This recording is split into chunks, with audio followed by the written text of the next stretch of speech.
안녕하세요. 오늘은 뭐 간식도 주네요. 예, 좋은 학원이에요.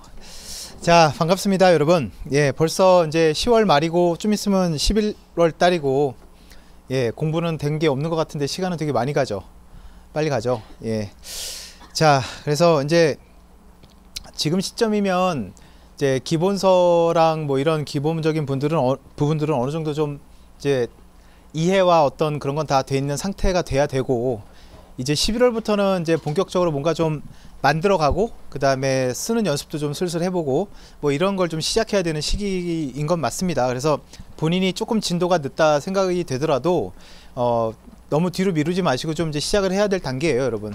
그래서 아주 중요한 어떤 시기가 왔다라는 걸 좀 명심하셨으면 좋겠고, 오늘 설명에는 뭐 일반적인 내용도 설명을 드릴 거고, 그 다음에 합격자들의 어떤 통계 있지 않습니까? 수험 기간이라든가 뭐 이런 부분들, 그게 이제 집계가 돼 가지고 그거 좀 오늘 처음으로 좀 설명을 드릴 거고, 그리고 보시면은 35기 합격자 중에 뭐 수석 합격자는 관세법 시간에도 아마 얘기를 했었을 거고, 그분 말고 이제 또 한 분이 직장을 다니면서 합격하는 게 거의 불가능하다고 얘기했었잖아요. 미션 임파서블이라고 했는데 올해 좀 있어요. 그래서 그분도 좀 모셔서 좀 직장을 다니면서 어떻게 공부를 했는지, 물론 오래 하셨어요. 5년 차인가 6년 차인가 그래요. 예, 그래서 그런 얘기를 좀 들을 수 있는 시간을 좀 마련을 했습니다. 네. 그리고 올해부터는 이제 문제풀이하고 마스터 과정이 좀 이렇게 합쳐진 건 알고 계시죠? 그래서 그런 부분도 좀 설명을 드리고 하도록 하겠습니다.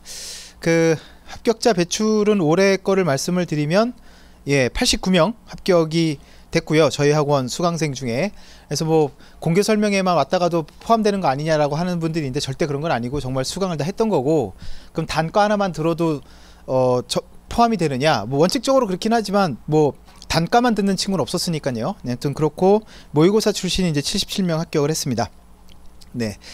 자, 그리고 뭐 이건 넘어가도록 하고요. 자, 여러분들이 제일 궁금하실 내용이니까 요거부터 말씀을 좀 드리면, 일단 2018년도에 1차가 3100명 응시를 했는데 2015년도에 3800명 응시했어요, 1차에. 그래서 그때 좀 정점을 찍고 점점 좀 줄은 것 같아요. 그래서 올해는 3149명이 이제 접수를 했고, 이제 시험장에 나온 친구들은 2400명 밖에 안 되고요. 그래서 노쇼가 한 934명인데, 혹시 여기도 1차 붙고 2차 시험 그냥 안 갈래 하고 안 가본 분들 있죠? 다 갔나? 다 갔었어요? 반응이 왜 없어요? 예. 그래서 한번 가보고 안 가보고는 되게 커요, 여러분. 막상 여러분들이 갔을 때 뭔가 내가 할 수 있는 게 별로 없었다, 좀 괴로웠다라고 생각이 들더라도, 내년에 이제 유예로 이제 2차 시험 보러 가면 한번 와봤던 곳이니까, 분위기니까 크게 이렇게 당황하지 않을 텐데, 처음 보는 분들은 아마 좀 어색하거나 좀 생소한 많이 있을 거예요. 자, 그래서 올해 2차 접수는 1675명이 했고, 이제 시험을 보러 온 친구들이 1372명이고, 그 중에 합격자가 91명이 나왔습니다. 그래서 알고 계시죠? 소수점 2자리까지 동점이면 합격을 이제 시켜주는 거. 그래서 아주, 예, 전생에 나라를 구한 친구들이 아닐까 생각이 들어요. 그래서 올해는 최종 합격이 경쟁률이 15대 1이었습니다. 자, 이제 올해 합격자 축하위원회 85명이 왔고요. 그래서 그분들을 상대로 저희가 이제 설문조사를 했습니다. 그래서 평균 연령이 27.25세예요. 작년에 26점 몇 세였던 것 같은데 점점 올라가고 있어요. 어떡하죠? 예.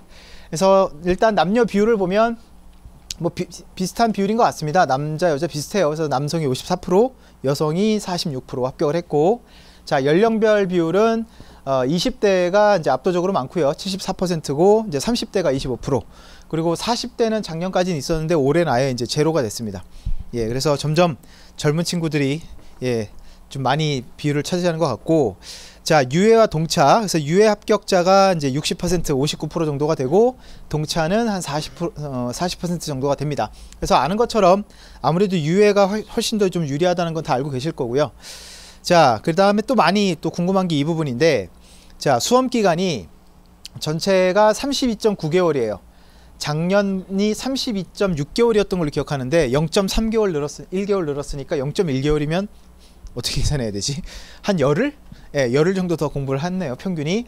그래서 24개월 미만 합격자가 17명. 예. 그 다음에 36개월 미만이 36명. 그래서 3년 안에 합격을 하는 분들이 이제 한 53명 정도가 돼요. 예, 그리고 이제 장수생, 소위 말하는 장수생, 뭐 몇 년도부터 장수생으로 봐야 될까요? 여러분들 마음속에 몇 년 차부터야? 3년 차 동차도 장수생이에요? 너희들은 아닐 것 같아? 제가 볼 때 이제는 3년 차까지는 장수라고 부르면 안 될 것 같아요.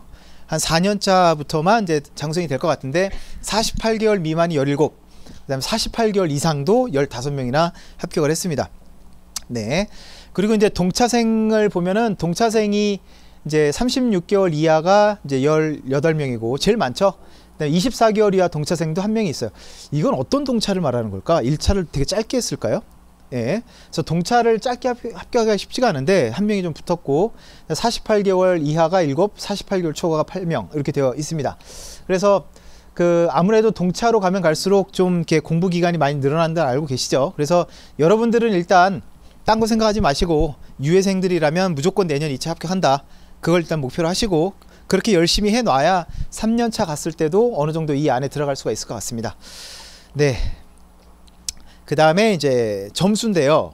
뭐 제가 누누이 말씀을 드리지만 2차는 상대평가이기 때문에 그리고 이제 채점하는 교수님들이 그 점수를 후하게 주는 분, 뭐 짜게 주는 분 이렇게 매년 달라요. 그래서 점수 자체보다도 등수 안에 드는 게 제일 중요하다고 말씀을 드렸고 올해는 관세법이 굉장히 고득점이 많았습니다. 그래서 80점 넘은 분들도 몇 명을 봤어요. 그래서 올해 관세법의 평균 점수 합격자가 75점이고 HS가 58, 관세평가 57, 뭐 다들 아시겠지만 무역실무가 좀 그랬죠. 그래서 무역실무가 꽈락이 넘느냐 안 넘느냐에 따라서 이게 합불이 좀 나왔던 것 같아요. 그래서 무역실무 점수가 꽤 낮았습니다. 46점. 네, 그래서 전체 평균은 59.44. 작년에는 한 57점이었던 걸로 기억을 하는데 얼마 전에 어떤 친구가 평균이 거의 60점이 넘는데 61인가 62인가 그런데 무역실무 39점이어서 떨어져가지고 찾아왔었어요. 주먹에 힘을 주고 그래서 이를 악물고 이제 할 거라고 또 하더라고요. 그래서 하라고 열심히 하라고 이제 응원을 드렸고 예, 무역 실무는 좀 이따 얘기하겠지만 뭐 범위가 너무 넓다 보니까 어떻게 좀 방법이 없는 것 같습니다. 좀 변수가 너무 많아요. 자, 합격자들 학교 조사를 좀 해봤습니다. 작년에는 경희대가 좀 히트를 쳤죠. 10명이나 나왔으니까. 근데 올해는 좀 평준화가 돼서 중앙대, 충남대, 한국외대가 5명씩 배출이 됐습니다. 그러니까 충남대가 좀 올해 좀 히트를 친 것 같아요. 그리고 건대, 성대, 그다음 숭실대, 인하대, 한양대까지가 4명씩 배출이 됐고 그 다음에 시립대, 숙명여대, 전남대가 3명씩 나왔고요. 뭐 경기대, 고려대, 국민대, 단국대, 동국대, 동아대, 서강대, 연세대, 홍익대에서 2명씩 나왔습니다. 되게 빨리 읽네. 그리고 올해 보면은 중국 인민대 출신도 있어요. 그리고 영국 리즈 대학원, 여긴 어딘가 무식해서 잘 모르겠네. 예, 저는 몰랐는데 예전에 이제 상담을 받으러 한 30대 초반의 여성분이 오셨어요. 결혼도 하신 분인데 한국말이 약간 좀 잘하는 것 같은데 약간 어눌해요. 그래가지고 이렇게 물어보니까 혹시 조선족이세요? 라고 물어봤더니 한족이라는 거예요. 한족치고는 한국말을 너무 잘하는 거예요. 그러니까 쓰는 어휘를 보면 알잖아요. 예, 되게 잘하고 그럼 무슨 일 하세요? 그랬더니 그 남편이 한국 사람이고 자기는 지금 한국 레노버의 대리점에서 이제 수출입 업무를 하고 있다라는 거예요. 예, 그래서 관세사를 한번 해보겠다고. 그래서 학교는 어딘데요? 그랬더니 세상에 칭화대예요. 예, 그래서 중국인은 관세사 시험 못 볼 건데요 라고 제가 얘기를 했어요. 왜냐하면 제가 시험 볼 때는 관세사 응시 자격에 대한민국 국적을 가진 성인이라고 돼 있었거든요. 근데 얼마 전에 찾아보니까 없어졌어요. 알고 계세요, 여러분? 외국인도 시험 볼 수 있어요, 이제 관세사를. 여러분 이제 칭화대, 북경대랑 경쟁해야 될 수도 있어요. 예, 그래서 그 칭화대 분이 작년에 이제 응시하셨으니까 올해 이제 여러분하고 비슷하게 내년 2차 아마 볼 것 같기도 해요. 그래서 대학교들이 좀 되게 다양해지고 있습니다. 중국 인민대. 근데 이분은 한국 분이에요. 네. 자, 그래서 올해도 어지간히 또 예, 학생들이 굉장히 좋아하긴 했는데 그 일부 학교에서는 관세사를 약간 좀 이렇게 인정을 안 해주는 데가 많아서 현수막도 안 걸어준대요. 그래가지고 그런 친구들 위해서 학교에서 저희 학원에서 다 걸어줬습니다. 예, 인스타에 사진 찍고 난리 났더라고요. 여러분들 맨날 보고만 다니지 않았어요? 무슨 과 몇 학번, 뭐 회계사 합격, 세무사 합격. 근데 여러분의 이름이 걸린다고 생각해봐요. 되게 좋은 거지. 졸업한 사람들은 어떡하냐고? 마을 입구에 걸어줄게요. 주민센터 앞에 걸어줄 테니까 붙기만 해요. 예, 그래서 과목 속에 이거는 다 했던 거니까 뭐 넘어가도록 할 텐데 저 개인적으로는 관세법이 공부하면 할수록 되게 좀 쉬운 것 같은데도 어렵다는 느낌이 많이 들어요. 그죠, 여러분들? 예. 아무래도 누구나 다 쉽게 접근을 할 수 있는 부분이고, 관세법이라는 게 시험 범위가 명확하다 보니까, 그러니까 굉장히 무역 실무랑은 좀 다르게 정말 정확하게 써야 되는 그런 부분도 굉장히 높아지고 있는 부분이라서 되게 힘들 텐데, 일단 여러분들 여기도 나와 있지만 포괄적이고 체계적인 지식을 묻는 문제가 출제되고 있다가 이제 얘기 나오는데, 여러분들 이제 그거는 좀 말씀을 드리고 싶은 게, 관세법하고 무역실무는 실제 교수님들이 출제하고 교수님들이 이제 채점을 하시는 부분이고, 그 다음에 관세평가하고 HS는 교수님들이 낼 수가 없어요. 그러니까 그 과목은 실무를 안 해본 분들이 낼 수가 없기 때문에, 현재 실무자거나, 그러니까 올해도 관세평가 분류원에 직원 2명이 들어가서 이제 문제를 냈단 말이에요. 평가도 그렇고. HS도 실제 실무 업무를 했거나 했던 분들이 이제 출제를 할 수가 있습니다. 그래서 두 과목의 접근 과목이 좀 달라야 되는데, 관세법 같은 경우 무역실무 마찬가지겠지만 교수님들은 디테일한 거를 살리는 답안지보다는 포괄적으로 조금씩 다 건드려주고 가는 답안지 있죠. 예를 들어서 많은 목차가 있는데 조금, 그러니까 그 뭐죠, 답안지에 쓸 내용은 적잖아요. 그럼 어떤 친구들은 뭐를 제끼고 이런 고민을 많이 하는데, 제끼는 게 아니라 조금씩이라도 다 건드리고 가는 그런 거를 되게 좋아해요. 이해되셨나요? 그렇다 보니 여러분들은 좀 디테일한 것보다는 어떤 제도에 대해서 나오면 그 책에 있는 목차를 하나도 빠지지 않고 다 건드리고 간다 라는 생각으로 정리하시는 게 되게 중요할 것 같습니다. 뭐 법조문 외우는 사람들 되게 많은데, 뭐 외워지면 좋긴 하죠. 근데 일부러 그 법조문을 외우는 시간에 너무 많은 시간을 좀 낭비 안 했으면 좋겠고, 일단 전체적인 그림을 그릴 수 있는 능력을 갖추는 게 먼저예요. 그래서 올해도 뭐 세액심사, 자율심사 뭐 이런 문제들 나왔고, 신고납부 방식 뭐 이런 게 나왔기 때문에, 이런 경우는 여러분들이 지금 쓰라고 해도 쓸 수 있죠. 아, 무리무리? 예, 그래도 되게 중요한 부분이니까 이런 부분들이 나오면 오히려 공부를 많이 한 사람과 적게 한 사람들의 차이가 많이 없어져요. 일반적으로 이런 세액심사나 이런 부분들은 50점짜리 문제를 다 준비하고 모의고사에서도 많이 풀어보고 하다 보니까, 이런 데선 변별력이 굉장히 이제 그런 부분에서 많이 나온다는 거죠. 하나도 안 빼놓고 다 건드리고 가는 친구들, 제끼는 게 아니라. 그래서 그런 쪽으로 좀 준비를 하시는 게 좋을 것 같습니다, 관세법은.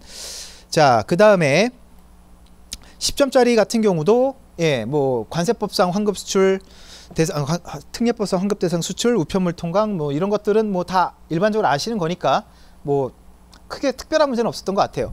여러분들은 이제 나중에 공부하다 보면 실무하고 관세법은 10점짜리를 어떻게 준비해야 될 거냐에 대한 고민이 굉장히 많아질 거예요. 왜냐하면 10점짜리는 무역실무나 관세법은 어떨까? 무한대예요, 무한대. 예, 생각나는 게 다 10점짜리 문제화 될 수 있거든요. 그래서 여러분들은 제가 볼 때는 10점짜리를 따로 이렇게 뭔가 만들어서 준비하는 건 사실 쉽지가 않고, 50점짜리를 좀 많이 만들어서 그 안에 한 챕터가 10점짜리 분량이 되게끔 그런 식으로 준비하는 게 좀 도움이 많이 되실 겁니다. 아무튼 그건 하나의 팁이니까 그렇게 좀 준비하시면 될 것 같고, 그래서 그 제가령구 간사님이 여기 이제 문제 대응 방법에 대해서는 뭐 교재 목차의 문제 논제대로 제시가 됐다, 뭐 그런 식으로 써라, 뭐 이렇게 되어 있습니다. 뭐 그대로 쓰는 걸 몰라서 못 쓰는 건 아니죠. 쓰고 싶은데 이게 안 되니까 문제인 거죠. 자, 그 다음에 관세율표 HS. 지금도 HS가 제일 어려워요? 어때요? 처음엔 되게 막막했죠. 이걸 어떻게 사람이 어떻게 공부를 하지? 이걸 다 외워야 되나 했는데, 지금은 어느 정도 알고 나니까 어때요? 그닥 그렇게, 그죠, 체감상 그렇게 많이 어렵다는 느낌은 안 들 거예요. 외워야 될 게 많은 건 알겠지만 뭐 어려운 건 없을 거예요. 그래서 HS 같은 경우는 처음엔 좀 어렵지만 이제 앞으로 암기할 게 좀 많아요. 예, 그래서 여러분들한테 또 당부하고 싶은 게 뭐냐면, 관세율표하고 관세평가는 어떤 분이 문제 낸다고? 실무하는 분들은 되게 중요하게 생각하는 게 뭐냐면, 되게 정확한 걸 좋아해요. 정확한 거. 여러분들 나중에 HS를 시험을 보면 알 거예요. 보통 그 16페이지가 나오는데 HS는 한 10페이지 쓰면 많이 쓴 거예요. 왜일까? 썰이 안 통하잖아요. 알면 쓰고 모르면 못 써요. 그거 알아도 주규정 두 줄 딱 쓰면 끝이에요. 더 이상 내가 뭐 할 말이 많지가 않아요. 그렇기 때문에 많은 양을 쓰는 건 아니지만 정확하게만 쓰면 점수가 굉장히 많이 잘 나오는 게 HS예요. 이해되셨죠? 그 다음 또 하나, 제가 여러 번 말씀을 드리지만 1류부터 97류까지 모든 걸 다 똑같은 어떤 할당 시간을 배분해서 공부하려고 하지 말고 어떻게 하라고 그랬어요? 올해 같은 경우도 뭐가 나왔죠? 50점짜리 HS? 관심 없어요? 플라스틱 나왔잖아. 39류.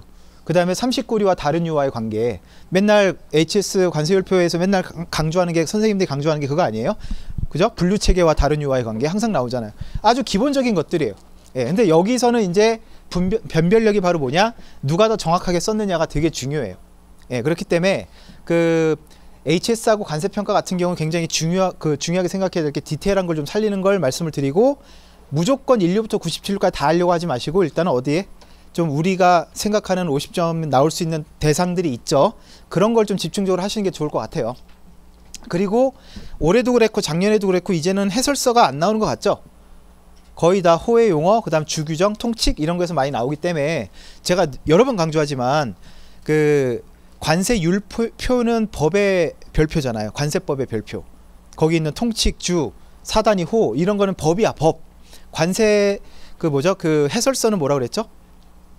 관세청의 고시가 해설서예요. 급이 달라, 레벨이 달라. 그러니까 여러분 법부터 해야죠. 법도 안 해놓고 지금 시행규칙 보겠다는 거랑 똑같아. 해설서 찾는 친구들은. 이해돼요? 일단 기본적인 거 먼저 해놓고 해설서 나중입니다.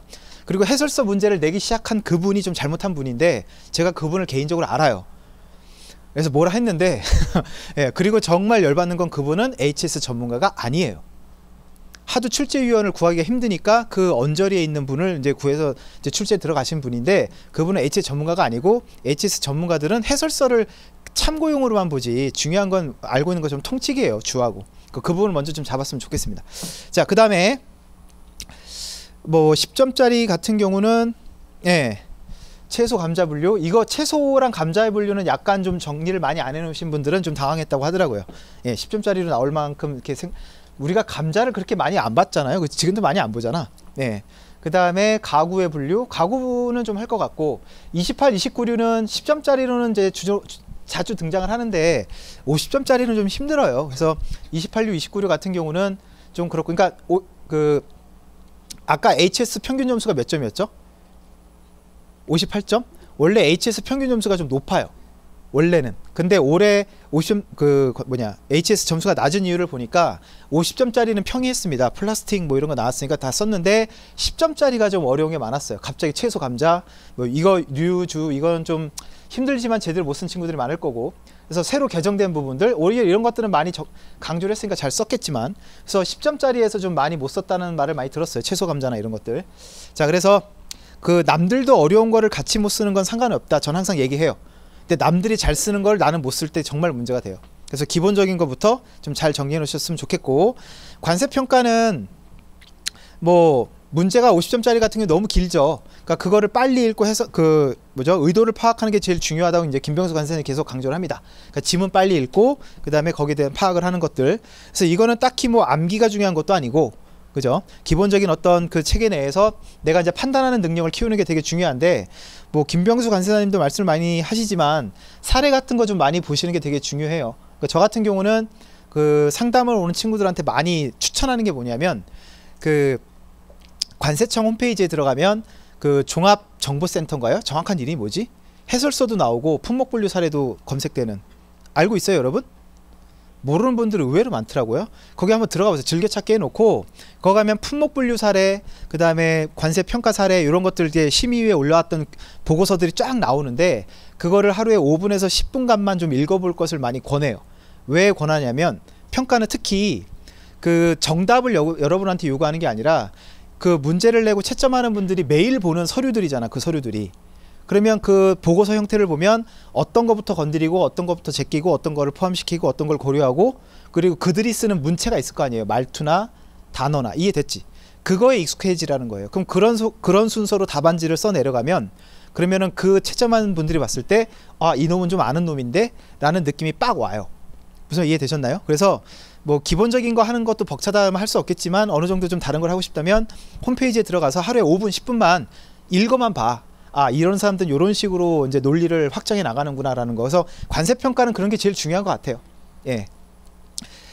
자, 그래서 출제 유형이, 여러분들 지금 관세평가를 출제하는 분들하고도 얘기를 좀 해보면 사실 굉장히 쟁점이 되는 부분이 많은 게 현재 관세평가 부분이에요. 그렇기 때문에 쟁점이 되는 부분을 문제로 냈다가는 약간 좀 이렇게 분쟁이 생길 수가 있어서 정형화된 사례 문제를 비슷한 것들을 많이 낼 수밖에 없다고 얘기를 하더라고요. 그래서 좀 전에도 얘기한 것처럼 이제 그런 출제 그 유형에 맞게끔 사례를 좀 많이 보라는 게 여기 있는데, 그런 걸 좀 하셨으면 좋겠습니다. 네, 그 다음에 무역실무 올해 정말 헬이었죠. 예, 누가 어느 분이 들어갔나 이렇게 봤더니 맞았어요. 예, 국제무역사랑 뭐 이런 거 출제 많이 하시던 비교적 좀 젊은 교수님이 들어가셨더라고요. 그러니까 관세사 무역실무는 약간 법리를 다루잖아요. 근데 올해 무역실무는 정말 실무가 나왔단 말이에요. 그렇기 때문에 약간 좀 문제가 있긴 했는데 작년에 들어갔던 분들이 올해 들어갔던 분이 내년에 들어가지 못해요. 그러니까 작년 그것 때문에 국제무역사 책 봐야 되나 이런 고민은 안 하셔도 될 것 같긴 하고, 그리고 실무는 범위가 너무 넓죠. 그죠? 그래서 여러분들한테 꼭 당부드리고 싶은 게, 지금 말하는 게 좀 늦은 감이 없진 않지만, 근데 4월달 설명회 때 분명히 얘기했어요. 무역 실무를 처음부터 줄여가지고 요것만 외워야지 라는 생각으로 하면 정말 위험해요. 그럼 올해 같은 문제가 나오면 아예 손도 못 대는 거예요.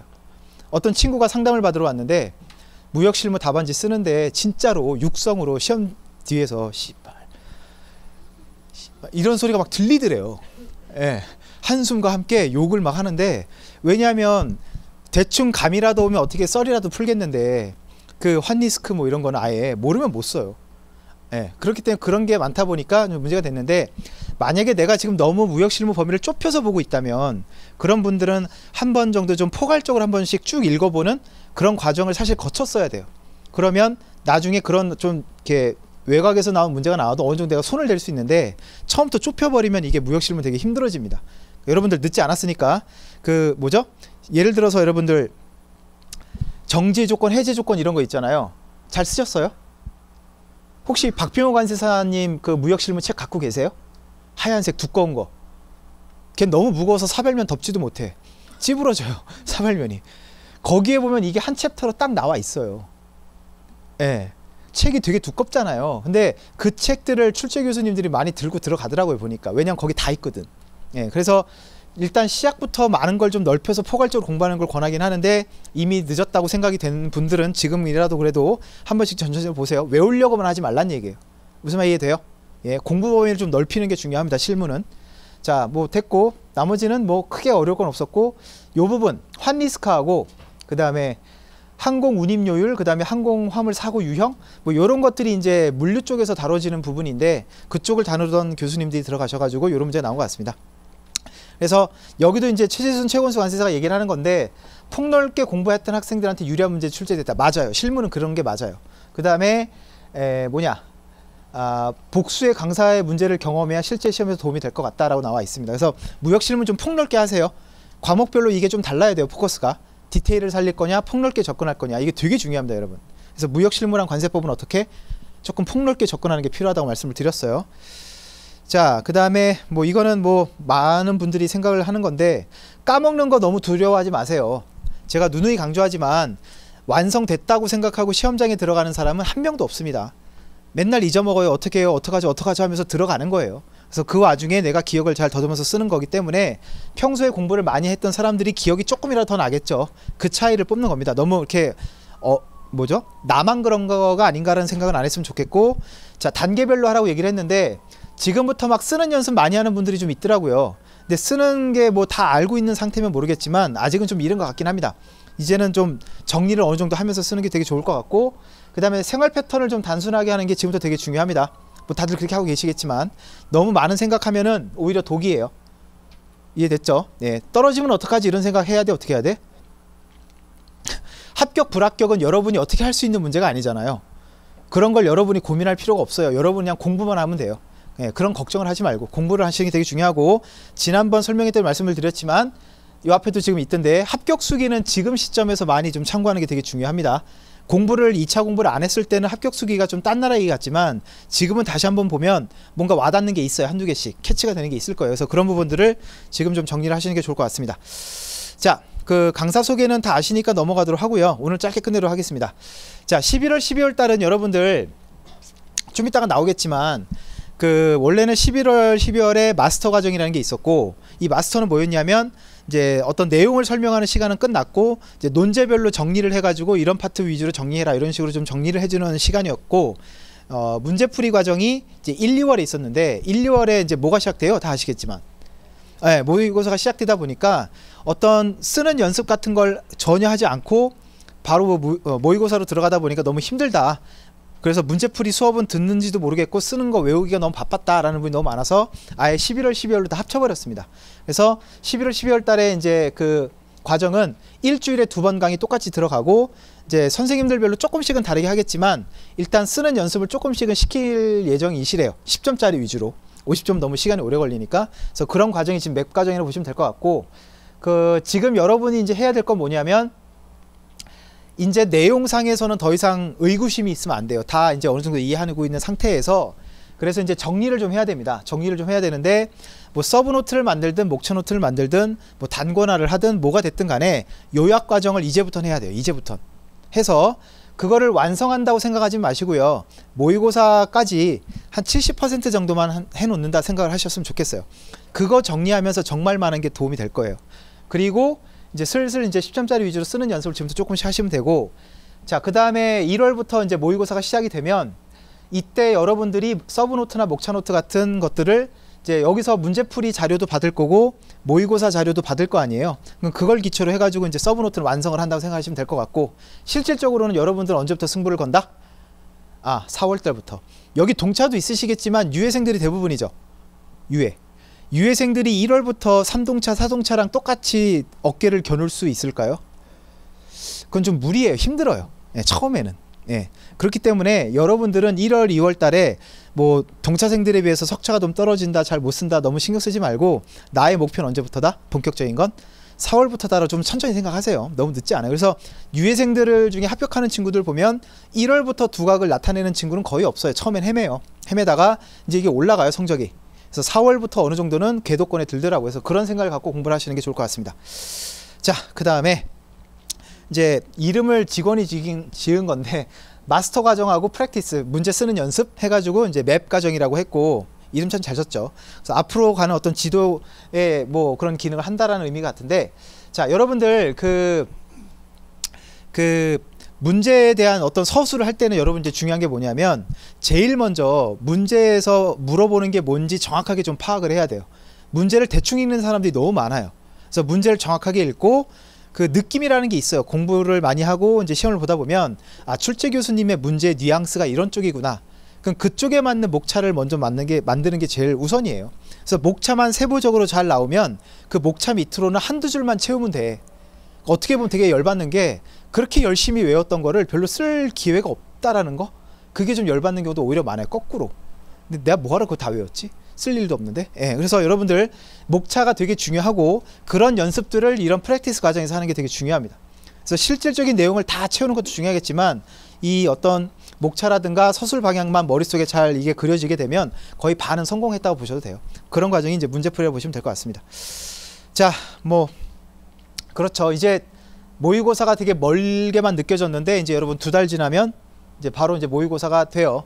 그래서 1월부터 이제 8분의 1 진도로 이제 들어갈 거고, 그 전까지 최종적으로 정리하고 쓰는 연습 조금이라도 해보는 과정이 맵 과정이다 라고 생각하시면 될 것 같습니다. 네, 그래서 이거는 뭐 학원 다 오래 다니셨으니까 이건 설명 따로 안 드려도 될 거고요. 네, 그 다음에 그 합격자 간담회를 좀 할게요. 그 수석 합격자는 이미 좀 설명을 했기 때문에 그 최고령 합격자, 최고령이라도 38세예요. 이제 40대가 아까 없었잖아요. 그래서 그분은 직장을 다니면서 좀 오래 공부한 분이니까 좀 그럴 계획을 갖고 있는 분들은 어떻게 공부했는지 좀 질문을 많이 하셨으면 좋겠습니다. 그래서 좀 되게 쑥스러워 하니까 좀 박수 좀 크게 좀 쳐주세요. 네, 잠시만요.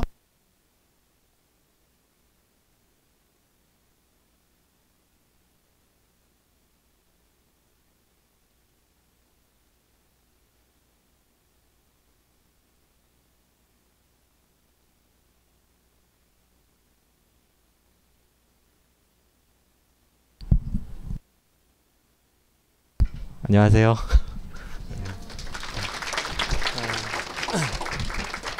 저는 그 올해 나이는 38이고요. 올해 그 최고령으로 합격하게 된 강상순이라고 합니다. 일단 회사 다니면서 좀 공부는 했고요. 그래서 공부 기간 한 5년 정도 됐고, 사원에서 시작해서 지금 과장 회사는 다니고 있는데 운 좋게 올해 좀 합격을 했습니다. 그래서 오늘 이 자리에 와달라는 좀 요청을 듣고 막 좀 여러 가지 고민 많이 했는데요. 그래도 뭐 이제 다른 관세사 합격하신 분들 통해서는 여러 가지 공부 방법이라든지 뭐 이런 거 많이 들으셨을 거고, 저는 조금 이제 회사를 다니면서 병행하시는 분들이나 그리고 조금 늦게 공부 시작하신 분들한테 조금 도움되는 얘기 간략히 조금 해드리고, 그 다음에 뭐 이런 뭐 Q&A나 이런 걸 통해 가지고 좀 궁금하신 사항 같은 거 조금 답변 드리는 시간으로 했으면 좋겠습니다. 그 대부분 다 공부 시간 많이 공부를 하실 텐데, 이제 저 같은 경우는 회사를 다니고 있었기 때문에 보통 다 10시간에서 12시간, 뭐 많게는 더 그 이상도 하시는 분이 많았을 텐데, 저는 하루에 딱 6시간씩 공부를 하려고 했었거든요. 그래서 뭐 이런 고시 같은 거는 이제 절대 시간이 무조건 확보가 돼야 된다. 그거는 이제 불문율이라고 생각을 했고, 그래서 남들이 2년에 붙을 거를 그냥 4년 안에 내 학습량을 최대로 끌어올려 가지고 합격하자, 이런 전략으로 했고요. 그래서 회사를 다니다 보니까 집에서는 못해도 4시간, 근데 좀 뭐 본의 아니게 좀 야근하고 늦게 끝나게 되면 이제 뭐 3시간 정도 공부를 하고, 나머지 시간은 어떻게든 좀 채우려고 했던 것 같아요. 뭐 출퇴근 시간이나 뭐 이제 점심시간이나 뭐 이런 시간을 하려고 했고요. 근데 이런 공부 방법은 뭐 이제 수험생 분들도 마찬가지라고 생각해요. 본인이 한 10시간 이렇게 공부 시간을 정해 두셨으면 이제 거기를 못 지키는, 뭐 진짜 자리에서 공부를 못 하시면 나머지 그런 짜투리 시간을 활용해서 이렇게 공부를 하시면 충분히 그 목표를 하시는 그 공부 시간을 다 확보를 할 수 있을 것 같고요. 그래서 지금 만약에라도 이렇게 뭐 다른 거 뭐 아르바이트를 하실 수도 있고 여러 가지 병행해서 하시는 분들 계시면 이제 뭐 공부 시간이 적다고 너무 걱정하지 마시고, 그리고 뭐 2년 차에서 잘 안 되고 뭐 3년 차 이렇게 다년차로 가더라도 절대적인 공부 시간을 확보하면 합격할 수 있다는 그냥 신념 가지고 열심히 하시면 될 것 같습니다. 그래서 멘탈 무너지지 마시고요. 다년차로 가는 게 어떻게 보면 당연한 거거든요. 그래서 멘탈 관리 잘 하시고 할 수 있다는 마음으로 하시면 될 것 같고요. 그 다음에 공부 방법은 어떻게 했냐면, 일단 2차 같은 경우는 이제 대부분 인강 강의를 들었고요. 관세법은 그 다들 많이 들으실 텐데 제갈현금 관세사님 교재 가지고 공부했고, 거기에 의의랑 뭐 법적인 그런 내용들 잘 정리돼서 나왔기 때문에 그 내용들을 기본적으로 암기하고, 근데 추가적으로는 이제 이명호 그 법령집이라는 법령집을 사서, 어떻게 보면 이제 교재 참고서는 법령에 대한 구분이 어떻게 보면 좀 명확하지 않을 수 있어서 이제 보완하는 차원에서 법령집으로 법과 령과 그 나머지 부분들을 구분해서 정리를 해서, 이번에 실전에 모의고사 봤을 때도, 이번 실전 시험 봤을 때도 뭐 어떻게 보면은 이제 기본 참고서에 있는 내용을 적는 시험일 수도 있는데, 그래도 법적인 내용들을 0보다는 좀 앞에 서서 내가 이만큼 중요도에 따라서 답안을 기술하고 있다, 뭐 이런 것들 많이 넣어줬고요. 추가적으로 이제 남들보다 차별점을 두기 위해서 추가 목차를 더 만들어서 0.5점이라도 맞겠다는 생각을 많이 했고요. 그래서 다른 장에 있는 내용들 중에 조금이라도 관련이 돼 있는 내용들을 최대한 적으려고 했습니다. 물어보는 내용이 아니더라도 그래도 이게 연관될 수 있다, 이런 식으로 어필을 많이 했던 것 같고요. 특히나 그거는 법령집 통해서 법령을 공부하다 보니까 참고서에 실리지 않았던 사이드 내용들이 있어서 그런 내용 끌어오면서 많이 공부를 했던 것 같습니다. 그리고 HS는 조천희 관세사님 강의 들었고요. 그래서 뭐 암기식 같은 게 많이 도움이 되었고요.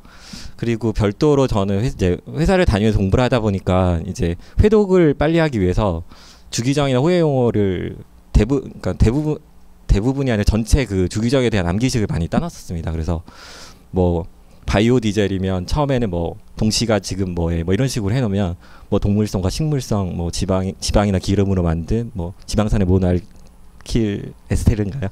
그런 식으로 암기식을 모든 주기정을 다 따놓고, 그 다음에 이제 그 암기식들을 복원하는 작업들을 계속 이제 머릿속이든 아니면 손으로 써가면서 그렇게 외우는 식으로 했던 것 같고요. 다른 과목보다 HS는 암기 과목이기 때문에 누구보다 더 정확하게 정확도 있는 그런 시험, 정확도 있게 기술을 하느냐를 보는 시험이기 때문에 뭐 시간이 많이 부족하신 분들은 뭐 조천희 관세사님 암기식이나 본인이 만든 암기식 통해서 공부하시면 효율적일 것 같습니다. 그리고 다른 과목들은 제가 그렇게 주력 과목은 아니어서 사실은 좀 운이 좋게 해서 많이 붙었던 것 같고요. 네, 그렇게 공부를 하다 보니까 그래서 올해는 조금 운도 많이 작용했던 것 같고요. 5년 동안 공부하면서 한 3년차 정도까지 돼서는 어느 정도 실력은 제 스스로는 어느 정도 궤도권까지는 올랐다고 생각이 들어요. 모의고사나 이런 걸 통해 객관적인 성적을 봤을 때는. 근데 그 이후에 한 2년 정도 더 공부를 하면서 느낀 거는 결국 이 시험이 이제 주관식인 시험이고 그 다음에 당일의 컨디션이나 그런 것들이 많이 중요하기 때문에 정말 실력이 지금 있는 친구들도 당일의 어떤 그런 것 때문에 좀 무너질 수도 있는, 어떻게 보면 안 좋을 수도 있지만 그런 시험이고, 그래서 반대로 말씀드리면 어느 정도 실력, 그러니까 자기가 모의고사나 객관적인 성적을 통해서 실력이 된다고 느끼시면 언제든지 붙을 수 있다는 그런 자신감 가지시고 포기하지 마시고 하셨으면 좋겠습니다. 네, 여기까지 그냥 말씀드리겠습니다. 혹시 뭐 질문 같은 거 있으신가요?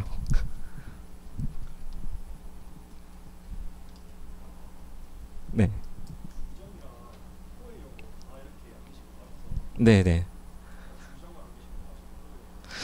호혜 용어는 사실은 두 문자로 암기시를 많이 땄고요. 전체 그 주규정 모든 그 류의 주 암기식은 다 땄고, 대신 뭐 71류나 뭐 좀 중요한 그 류들은 가로 안에 있는, 예를 들면 다이아몬드 같은 경우 다이아몬드 같은 경우는 중간 가로에 뭐 가공을 한 것인지 등급을 매긴 거든지 뭐 세트로 한 거 뭐 그런 내용들이 있잖아요. 그런 것까지 좀 따려고 많이 노력은 했던 것 같습니다. 네. 네네.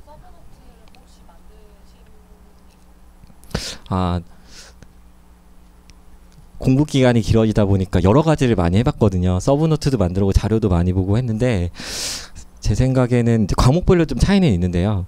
뭐 관세법이나 이런 거는 단권화만으로도 좀 충분할 것 같고요. 추가적으로 자기가 참고 내용을 보완해서 만들면 좋을 것 같고, 아까 말씀은 안 드렸죠. 관세평가 같은 경우는 이제 아무래도 시간이 많이 없다 보니까 좀 중심된, 그러니까 소위 말하는 가성비가 높은 과목 위주로 좀 공부를 하게 되고, 남는 시간에 관세평가를 많이 공부하게 되거든요. 그래서 저는 많이 도움이 됐던 게, 관세평가는 다른 교재를 단권화하기보다는 모의고사의 자료, 몇 개월치 자료를 계속 회독을 하면서 그 내용적인 암기도 중요하지만 실전에서 내 머릿속에 어떤 문제가, 협정이라든지 실제로 법령을 묻는 문제가 나왔을 때 그 모의고사에 나왔던 왁구나 그런 걸 막 템플릿을 가지고 문제가 나왔을 때 바로 적용할 수 있도록, 그렇게 모의고사 자료가 단권화처럼 그렇게 공부를 했던 것 같아요. 네, 더 없으신가요? 네, 그럼 뭐 좀 부족하지만 짧게 제 말씀을 마치겠습니다. 고맙습니다.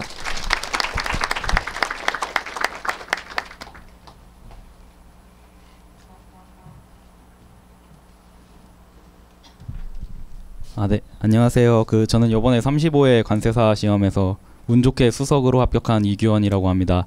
네. 네, 저는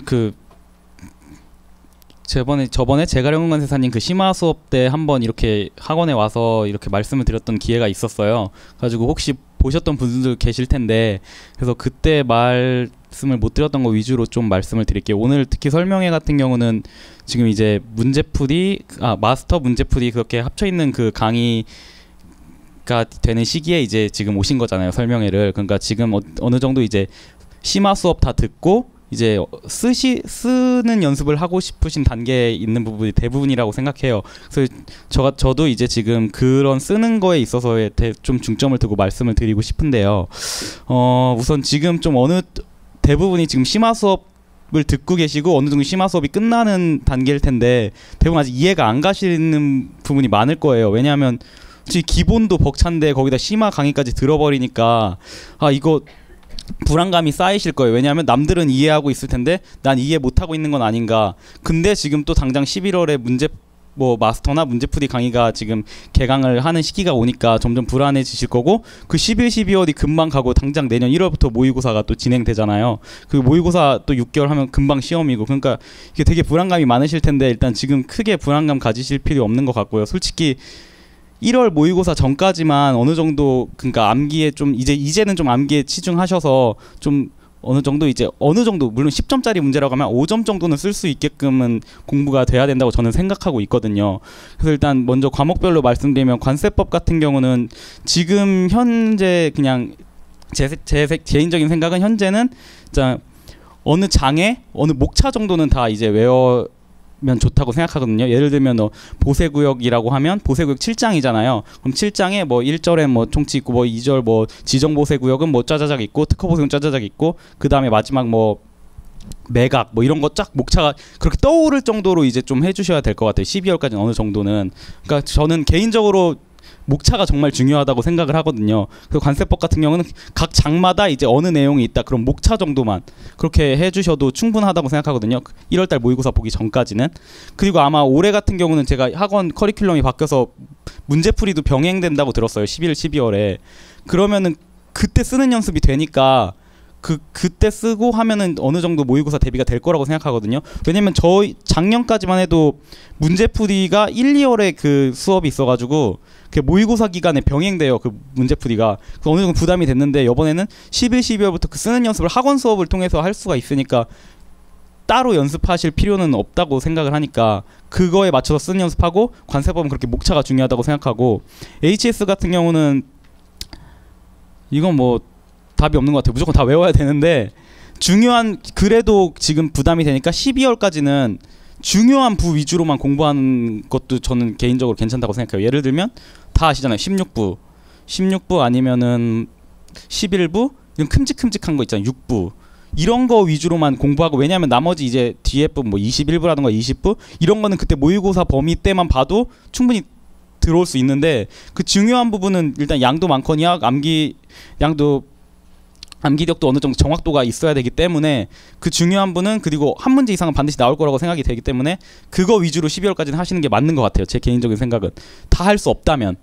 그리고 통칙도 물론 다 외워야겠죠. 통칙은 그러니까 통칙이 직접적으로 문제가 나오지 않아도 통칙을 언급은 무조건 하게 되거든요. 다방 기술할 때. 저 같은 경우도 실제 시험이나 모의고사 볼 때 그 문제에서 통칙을 물어보지 않아도 근거를 통칙을 썼어요. 예를 들면 그 품목 분류를 할 때 그 문제에 나온 그 품목 분류할 때 주 1 규정에 의해서 만약에 그 품목 분류가 결정되면 그 주 1 규정 쓴 다음에 통칙 제1의 근거에서 이렇게 쓴다 하면서 통칙을 항상 언급했어요. 근데 저는 개인적으로 항상 모의고사 때 HS가 가장 고득점이 나왔었고 실제 시험에서도 제 HS가 다른 동기들에 비해서 좀 점수가 높게 나왔거든요. 그게 왜냐하면 항상 통칙을 어떻게든 언급하려고 노력을 했어요. 대신 통칙은 똑같이 외워야겠죠. 그리고 통칙의 그 예시 사례들 같은 것도 한두 개 정도는 꼭 외워야 돼요. 왜냐하면 통칙이 직접적으로 50점짜리로 나오는 경우도 있으니까 아니면 10점짜리로도 이렇게 쪼개 나올 수도 있으니까 통칙은 반드시 그러니까 제가 다시 정리해서 말씀드리면 통칙하고 중요한 부 위주로 12월까지는 그리고 한 시험 임박했을 때 이제 좀 나머지 안 중요한 부분이 있잖아요. 그런 거 그때 가져가셔도 늦지 않다고 생각하거든요. 왜냐하면 그 중요하지 않은 부분은 잘 안 외워져요. 오히려 막 16부 그런 게 어려운데 더 잘 외워지거든요. 나중에 되면. 그래서 그렇게 해주면 될 것 같고 관세평가 같은 경우는 아까 그 저 이전 합격자가 말한 거랑 저도 비슷한데 그렇게 시간을 많이 투자를 안 했어요. 왜냐하면 양이 적잖아요. 일단 다른 과목에 비해서. 물론 많을 수도 있어요. 사례집을 이만큼 찾아본다거나 협정을 이만큼 다 본다면 많을 수 있죠. 근데 그렇게 할 필요 없다고 생각했어요. 왜냐하면 판단이 중요하거든요. 관세평가는. 솔직히 올해 같은 경우도 6문제 다 계산 문제 나왔고 막 예를 들어 아무리 열심히 이만큼 공부했는데 답은 1방법인데 2, 3, 4, 2방법 이하로 답을 내버리면 점수는 완전 내려가는 거잖아요. 그래서 저 같은 경우는 판단하는 거에 중점을 많이 뒀고 특히 올해 합격할 때는 김병수 관세사님 강의를 이제 진짜 듣기 시작했어요. 근데 그 도움 많이 받았고요. 올해 답안 기술할 때도 거의 그런 스타일대로 기술했던 것 같아요. 불합격했던 해는 그러지 않았는데 올해는 김병수 관세사님한테 특히 제가 모의고사 직전에 1번 문제가 협정 내용이 나올 것 같아서 그걸 좀 자주 보기도 했었고 운 좋게 그리고 조건 사정, 처분 사용상의 제한 그 부분이 너무 헷갈려가지고 한 4, 5월쯤에 제가 모의고사 보면서 그 고객문의 게시판에 질문해가지고 막 여쭤봤었거든요. 그 답을 얻어가지고 운 좋게 이렇게 1번 문제 이번에 딱 터져가지고 그렇게 관세평가는 그렇게 했었고 그러니까 판단이 중요해서 저는 막 여러 가지 사례를 찾아본다던가 그렇게는 하진 않고 일단 범, 영, 칙, 고시는 다 외운다고 생각은 했어요.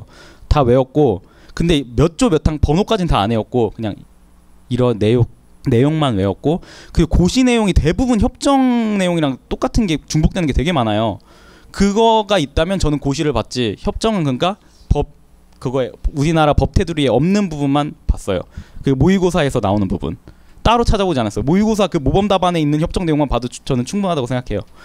그렇게 했고 그다음에 무역실무 같은 경우는 이제 저는 솔직히 자신이 없었어요. 무역실무 물론 네 과목 다 잘하면 좋은데 저는 이전에도 말씀드렸었는데 들으신 분도 있을 텐데 저는 무역실무가 너무 자신이 없어서 애초에 그냥 무역실무를 목표 점수를 50점으로 생각했어요. 다른 과목에서 커버하자고.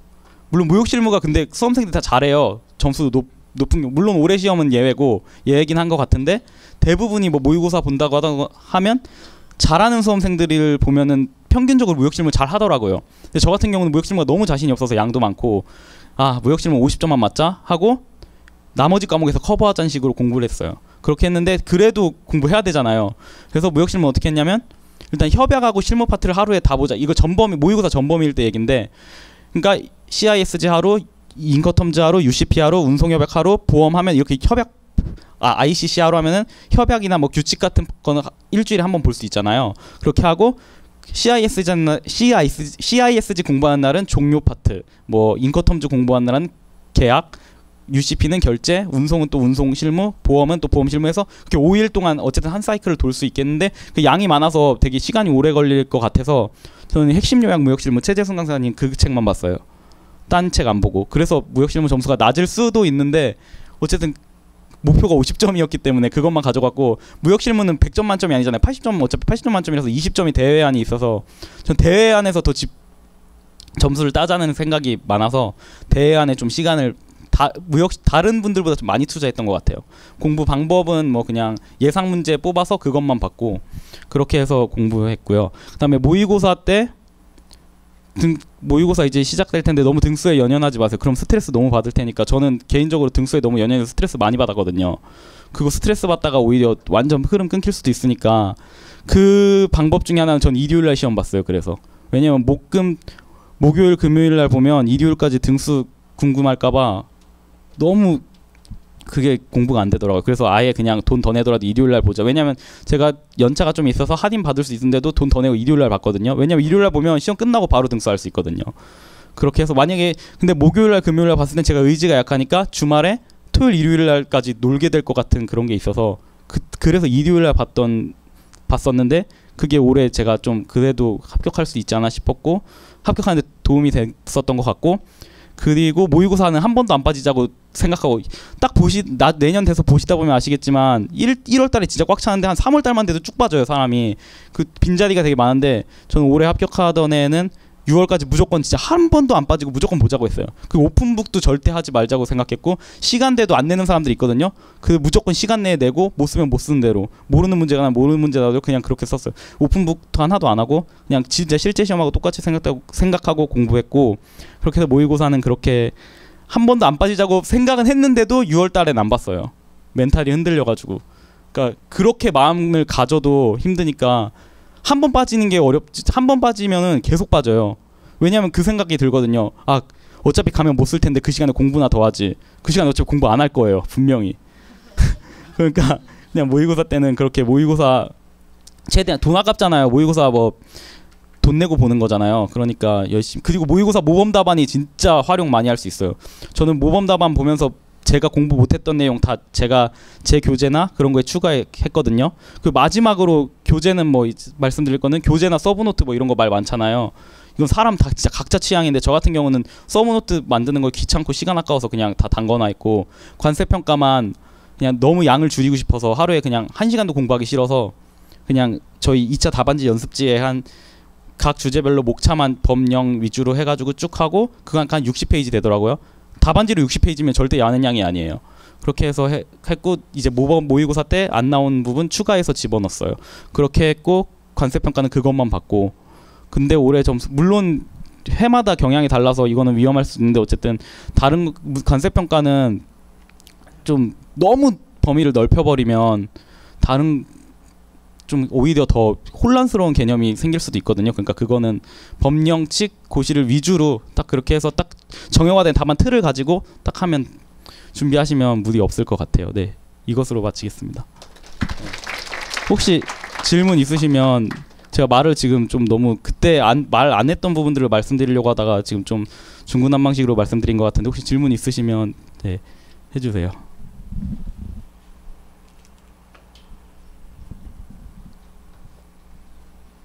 네, 그땐 질문이 많았는데 오늘 네, 다들 빨리 가고 싶으신가 봐요. 그러면 네. 네.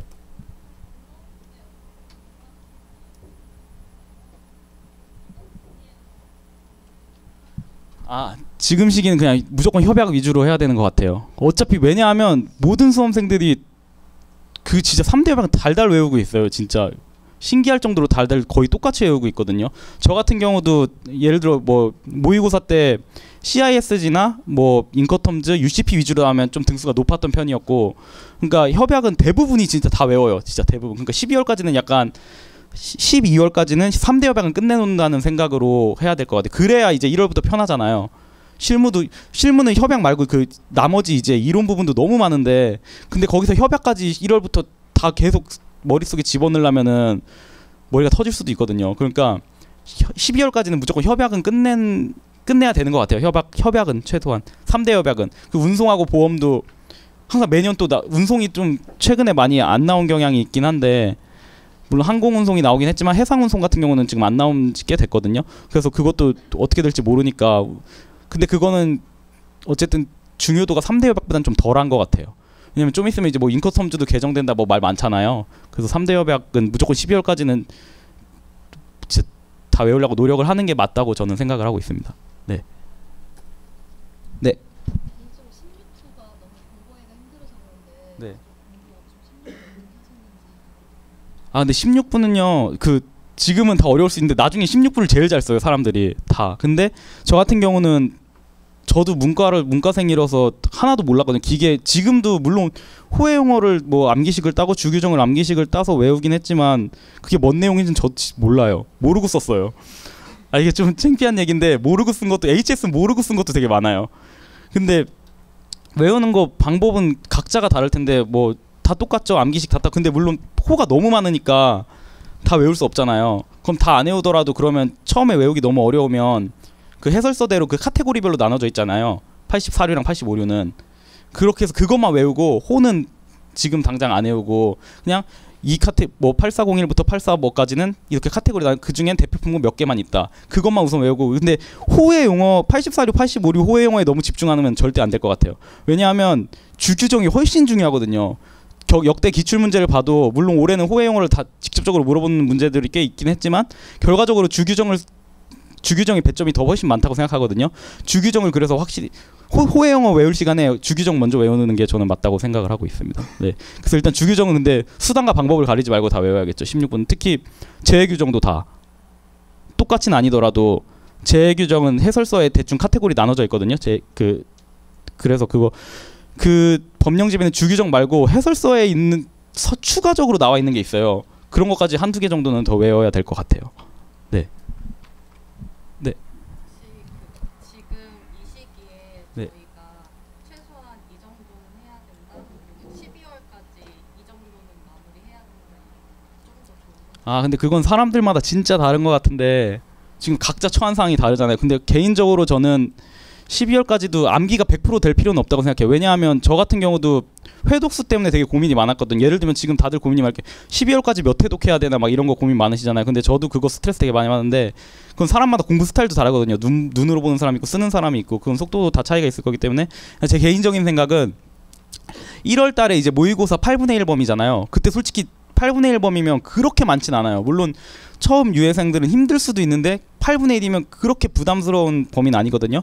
그때 암기해도 충분하다고 생각해요. 그러니까 최소한 2월까지는 암기가 어느 정도, 암기가 100%라고 말씀드릴 수 없죠. 왜냐하면 저도 시험장 6월 23일에 들어가는 날까지도 100% 암기가 안 된 상태니까 암기가 100%된 상태면은 점수가 훨씬 높겠죠.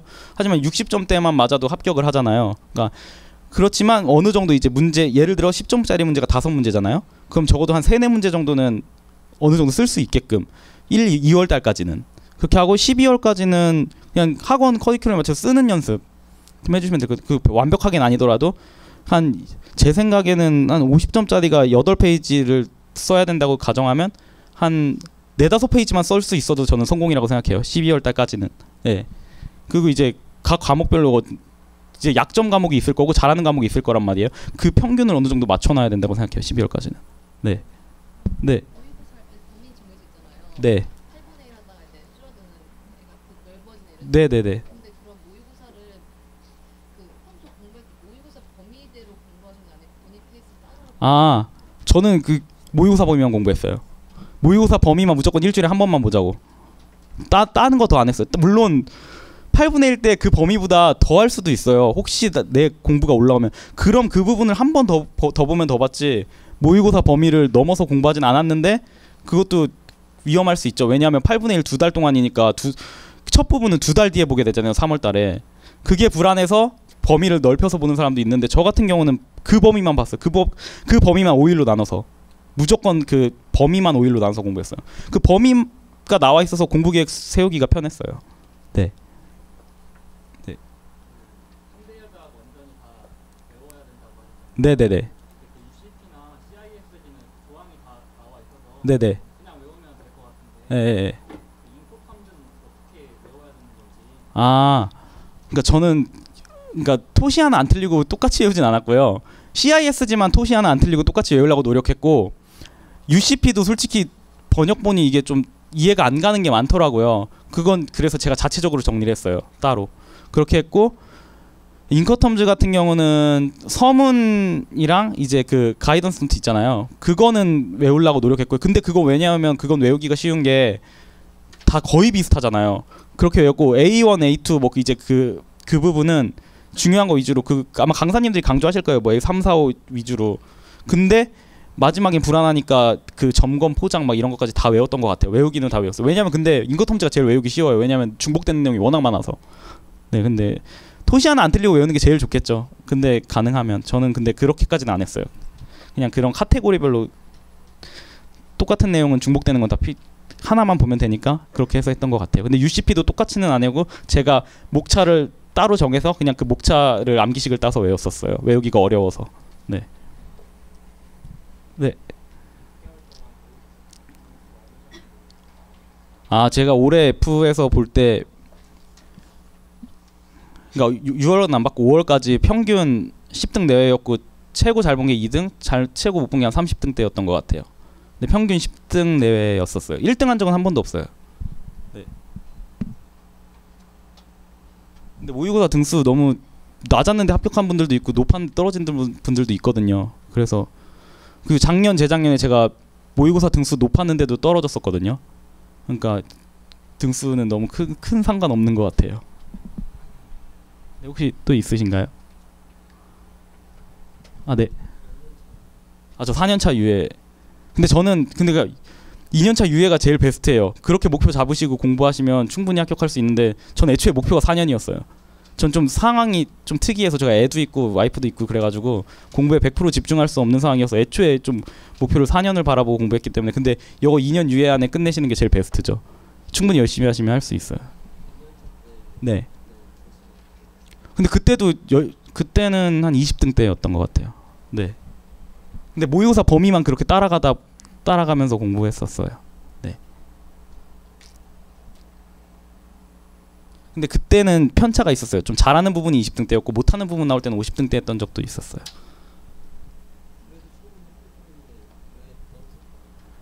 실력이 부족해서 떨어졌겠죠. 운도 없었기도 했고 그리고 그때 당시에는 2년차 유예 때는 모르는 문제가 나오면 되게 당황을 많이 했어요. 실제 시험 때. 그리고 3동차 때는 오버했고요. 문제에서 물어본 대로 써야 되는데 제가 좀 자신이 있다고 목차를 제 맘대로 막 적어서 썼거든요. 근데 올해 같은 경우 준비할 때는 모르는 문제 나와도 당황하지 말자. 무조건 한 과목당 한 문제 이상은 모르는 문제 나온다고 생각했고요.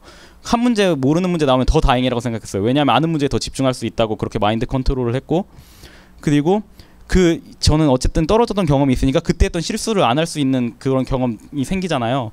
그래서 올해는 그 실수와 그런 경험이 노하우가 축적돼서 그리고 물론 운도 많이 작용했다고 생각해요. 네, 운이 제일 컸던 것 같아요. 그 어쨌든 떨어지던 애는 실력이 부족했겠죠. 네. 네.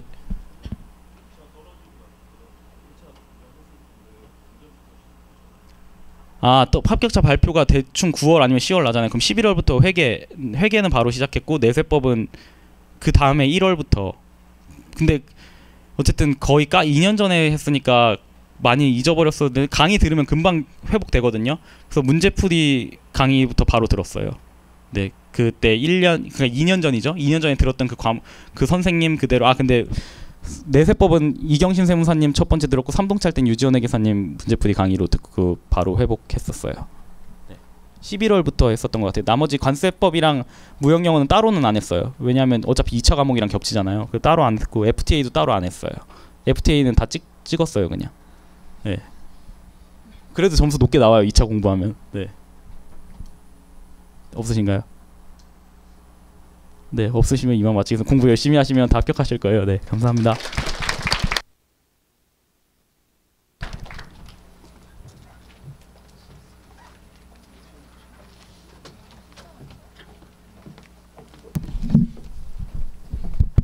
도움 많이 되셨나요?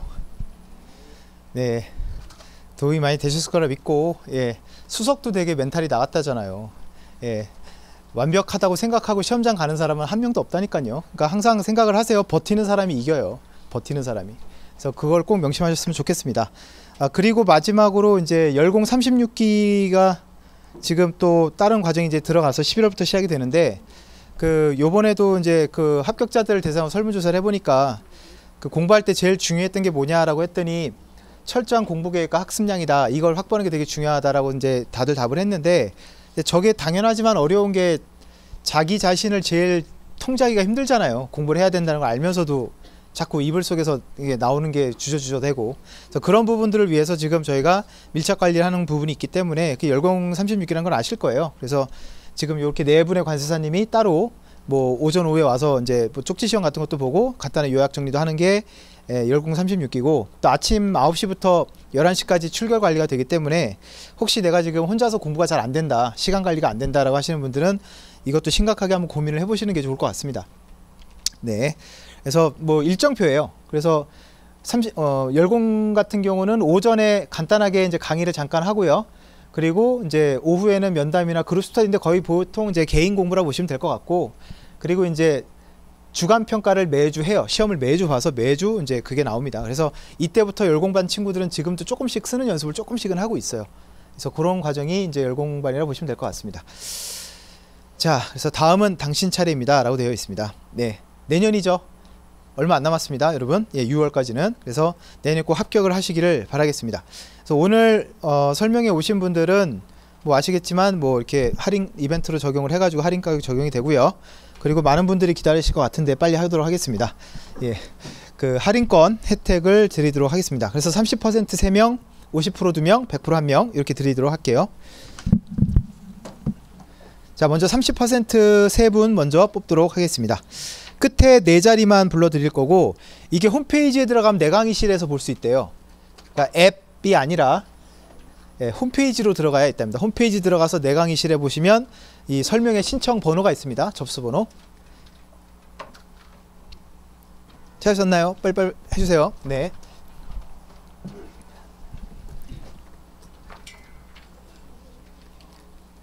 자, 30% 첫 번째 당첨이라고 해야 되나? 뽑히신 분은 마지막 4자리만 불러드릴게요. 0247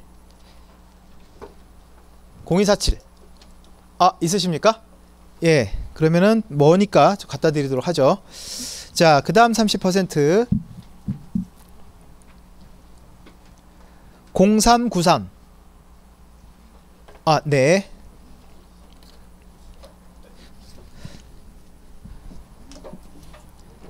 마지막 30%는 0313 0313 없으신가요? 한 분은 여기 저 뒤에. 자, 0391 네. 자, 이제 50% 할인권입니다. 아까 1차 설명회도 듣지 않으셨어요? 근데 2차도 들으시는 거예요? 예, 화이팅입니다. 네. 자, 그 다음에 50% 0241 네. 와서 받아가세요.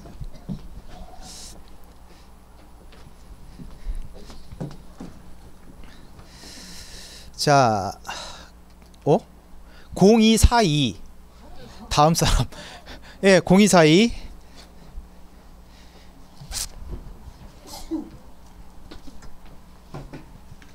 자, 마지막 100%.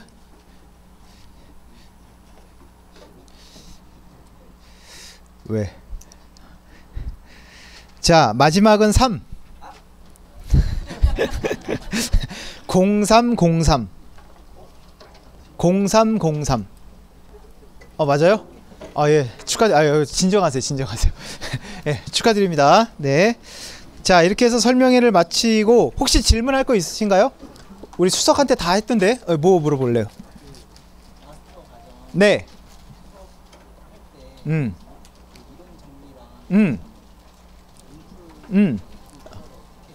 그러니까 그게 강사님별로 좀 다를 것 같아요. 어떤 분은 한 주에 범위를 정해서 첫 번째 날은 이론 강의를 좀 하시고 두 번째 날은 그 진도에 문제 쓰는 연습을 하고 이렇게 하는 분도 있고, 어떤 분은 마스터만 다 해버리고 나머지 한 달 뒷달을 쓰는 연습만 하고. 그러니까 그건 강사님 스타일로 아마 따라갈 것 같아요. 예. 또 예. 예, 최재순 관세사가 일단 마스터 문풀을 하기로 했습니다. 예. 바쁘다고 이렇게 좀, 지금 최건수 관세사 대학원 다녀요. 예.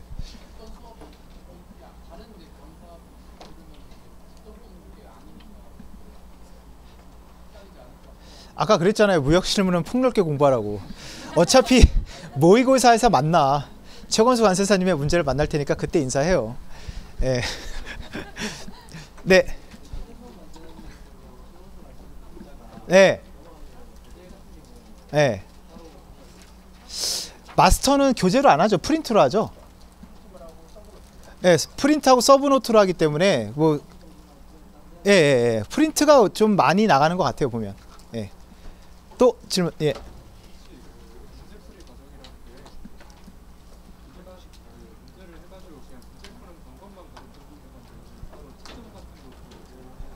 채점은 의미가 없어요. 왜냐하면 여러분들 지금 수준에서는 대부분 못 쓰는 게 대부분이기 때문에 채점은 의미가 없고, 일단은 문제를 구성하는 요령 이런 부분을 많이 설명을 해드리고 실제로 한번 써보라고 시간을 할애해서 좀 이제 시간을 드리고 그런 식으로 이제 계속 돌아가는 거예요. 예. 그리고 자기 답안지 남한테 안 보여주는 사람들이 더 많아서 그렇게 하면 되게 싫어해요. 예. 네. 강의는 없고요. 이제 시험을 여러분이 모의고사를 와서 시험을 보면 이제 집에 가면 이제 열려 있을 거예요. 동영상이. 그게 뭐냐면 이제 강평이라고 해가지고 그 문제를 낸 취지, 그 다음에 어떤 식으로 써야 된다라는 거를 이제 강사님이 이제 설명을 한 30분 정도 영상이에요. 네, 그렇죠. 또 질문 있으면 하시기 바랍니다. 없으시죠? 네, 그러면은 예 설명 드리시죠.